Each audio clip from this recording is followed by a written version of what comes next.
Okay, good day, class. So this is module 2 of aerodynamics. So we know the standard sea level condition. We know how to do the equation of state. So this time, we focus on the standard atmosphere na ginagamit na sa aviation, no? So standard atmosphere is defined in order to relate flight tests, wind tunnel results, and general airplane design and performance to a common reference. So meaning, no, it gives mean values of pressure, temperature, density, and other properties as function of altitudes. So these values are obtained from experimental balloon and sounding rocket measurements combined with a mathematical model of the atmosphere. So let's first discuss the definition of altitude. So meron tayong by module, if nabasa nyo na, meron tayong um, H or H sub A, the absolute altitude.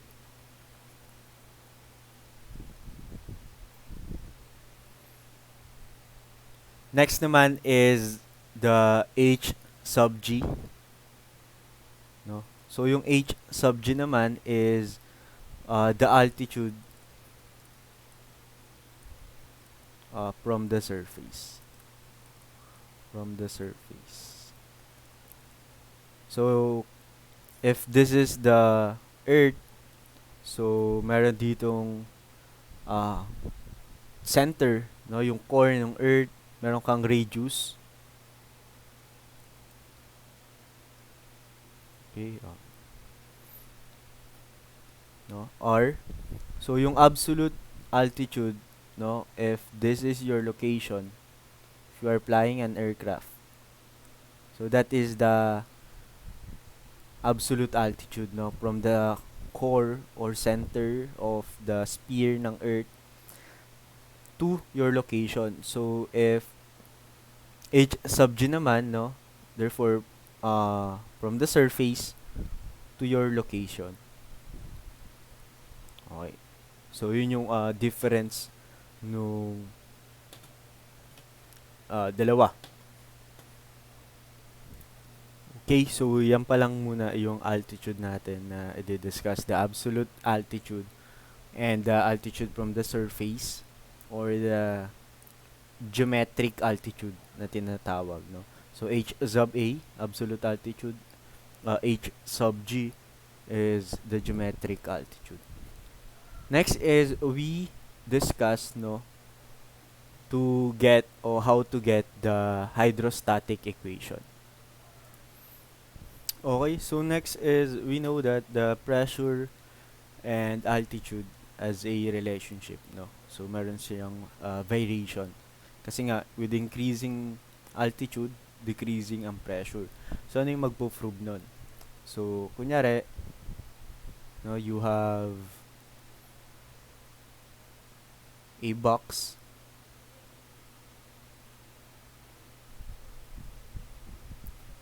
Okay, wait lang.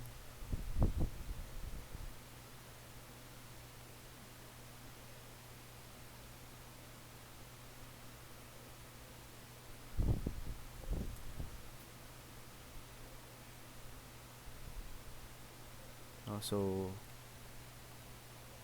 yan, no? Kunyari yan yung box mo. So lagyan lang natin ng linya dito.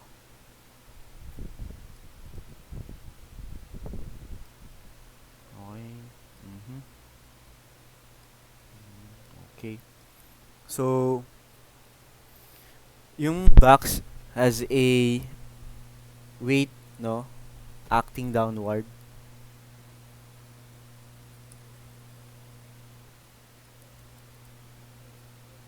Yan, weight and pressure, no, acting upward. P, pressure P. Then with increasing height niya, so kunyari, no, mayroong height itong box natin. So that is D sub H. So with increasing height, hindi natin alam ilan yung nababawas sa pressure, no, per height, no, yung per feet, kung per meter ba, per 1,000 feet, or etc. So dito naman sa upper pressure or sa upper part nung box is that yung pressure pa rin plus yung difference nung pressure.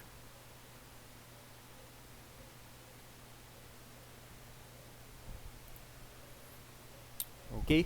So kung i-assume natin, no, na infinitely small, therefore no, infinitely small yung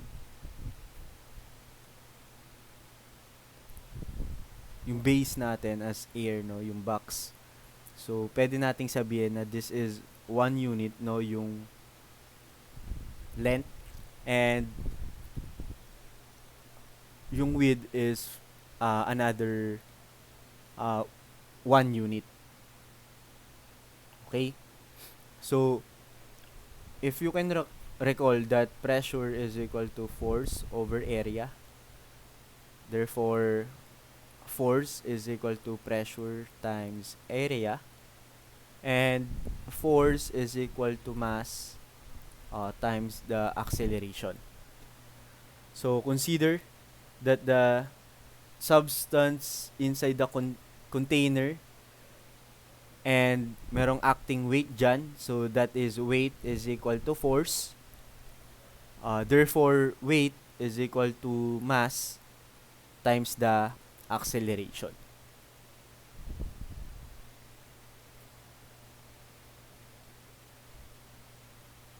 Okay?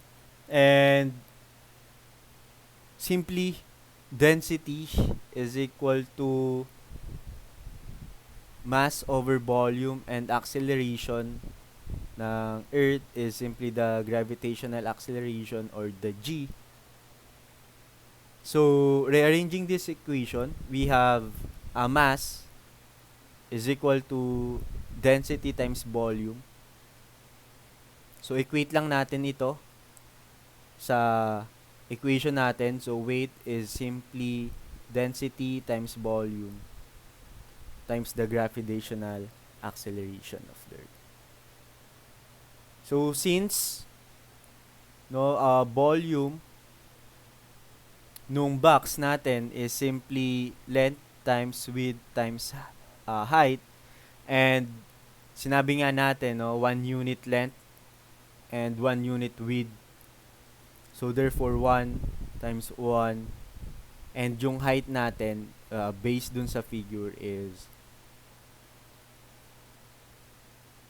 D sub H, no, yung differential, incremental differential nung height.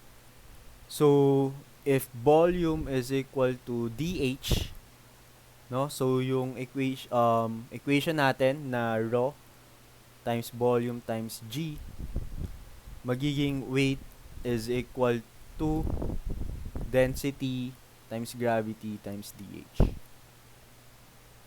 no. And with this figure, no, summation forces y is equal to 0. Meron kang downward force na P plus dP, no, and then downward ulit plus W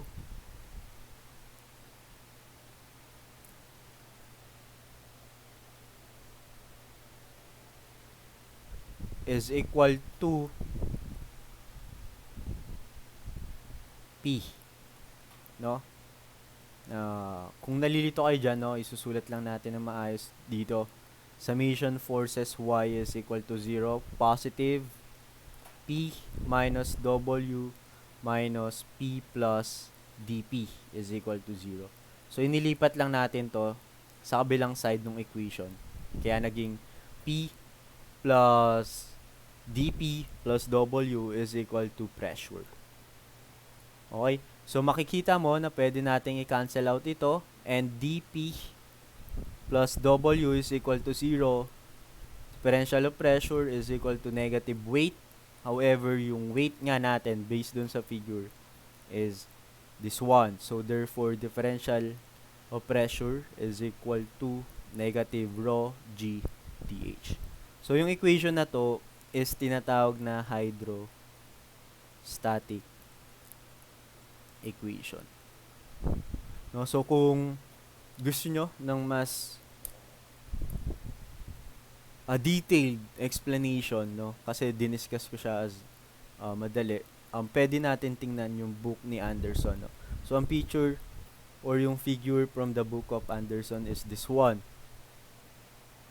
No? So, dito, ina-assume lang din naman na 1 unit length and 1 unit width. You know, this one length and width. And this is the weight nung ating box. Okay? So, with this, no, application of geopotential, the geometric altitude and absolute altitude dun sa hydrostatic equation,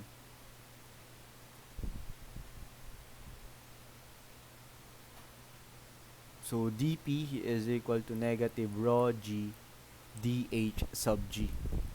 So this one is for the surface, and then ina-assume na merong konting different lang, no, from the G,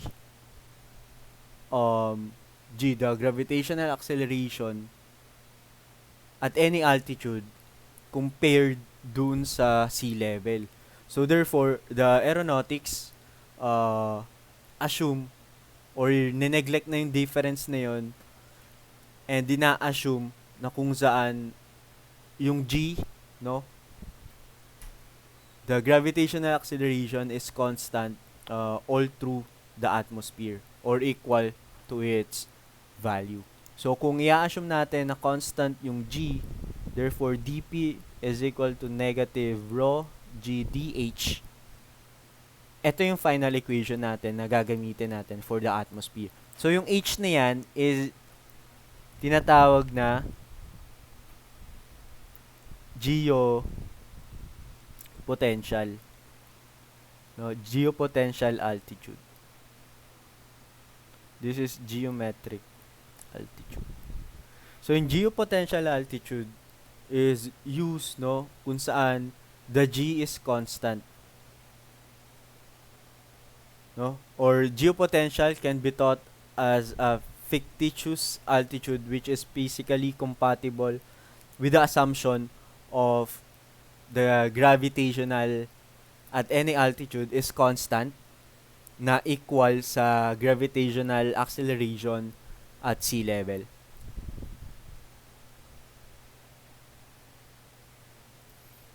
Okay, so using that equation for our problems na may counter natin. So again, this figure is for the standard atmosphere of the Earth. So meron tayong, again, this is the temperature gradient. So pag merong changing of temperature with increasing altitude, tinatawag na gradient layer. Pag merong constant, no, temperature, tinatawag na isothermal layer. So ang tawag dito is temperature gradient. So dito gradient layers at stratosphere, and then meron ka ulit na isothermal. So meron kang 288.16 Kelvin, that is the standard value ng temperature at sea level. With increasing height up to 11 kilometers, meron kang 216.66 Kelvin. No? So 11 kilometers to 25 kilometers, temperature is constant, isothermal layer.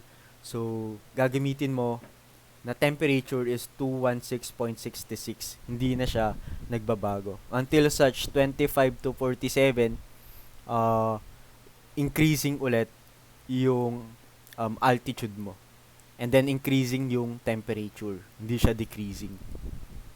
So, from 216.66 magiging 282.66 Kelvin, isothermal, and then gradient layers ulit, decreasing altitude, isothermal, and then the increasing altitude, and then increasing temperature.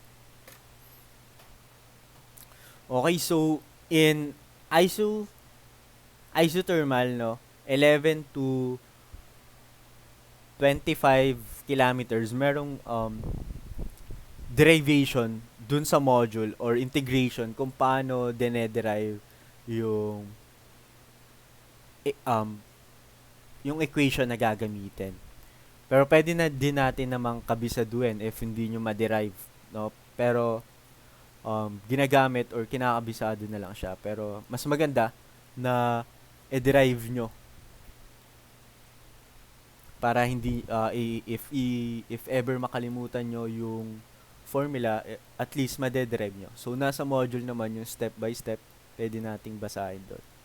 So for 11 to 25 kilometers, we can use the formula for isothermal P over P sub 1, or that is P sub 11, is equal to E raised to G RT times H minus H sub 11. No? So yung sub 11 na yan is 11 kilometers. Yung H na yan is kung anong given doon sa problem na altitude. So for density, rho over rho sub 11 is equal to E raised to G RT times H minus H sub 11. So same equation lang naman for pressure and density para sa 11 to 25 kilometers. That is for isothermal layer.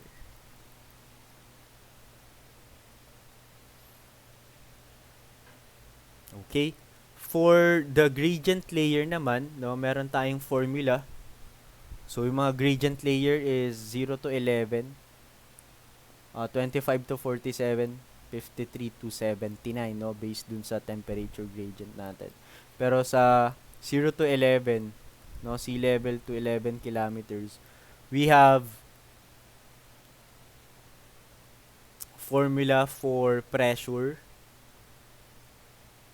Or unahin muna natin yung temperature. T is equal to T sub O plus the lapse rate times the H minus H sub O. Para sa pressure naman, P over P sub O is equal to T over T sub O raised to G, no, negative G over lapse rate times the gas constant R. Para sa density naman, meron tayong rho over rho sub O is equal to T over T sub O raised to G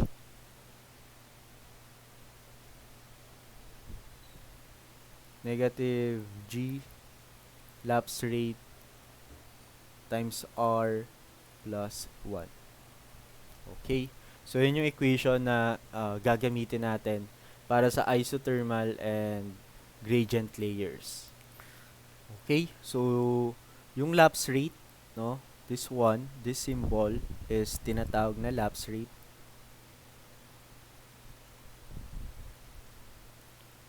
That is simply the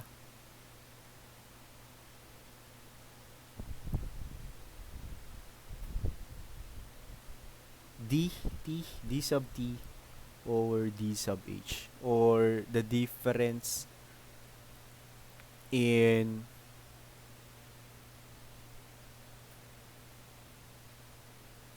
temperature over difference in height. So, yun yung tinatawag na temperature variation with regards to altitude. Okay?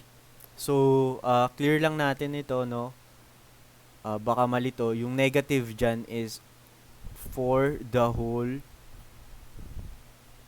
uh, na naka-raise, no? So, that is negative bracket G over lapse rate times the R, negative G over lapse rate times the R plus 1, no? Para hindi kayo malito. So, ano yung lapse rate? Ano yung value ng lapse rate?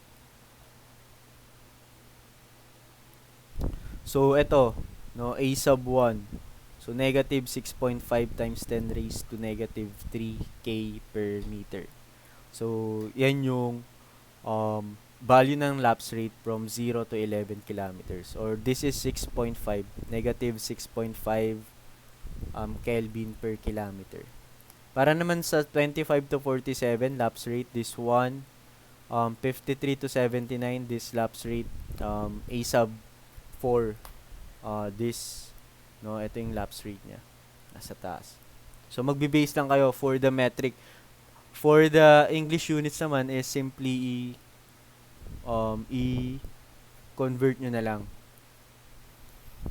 Pero, no, for the gradient layer, kung sa ang lapse rate ng metric sa 0 to 11 is negative 6.5 Kelvin per kilometer, sa English naman is meron kaming 0.00356 foot per Rankine. Okay, so pwede yan gamitin. Or ito na lang madalas ginagamit para sa gradient layer 0 to 11 kilometers.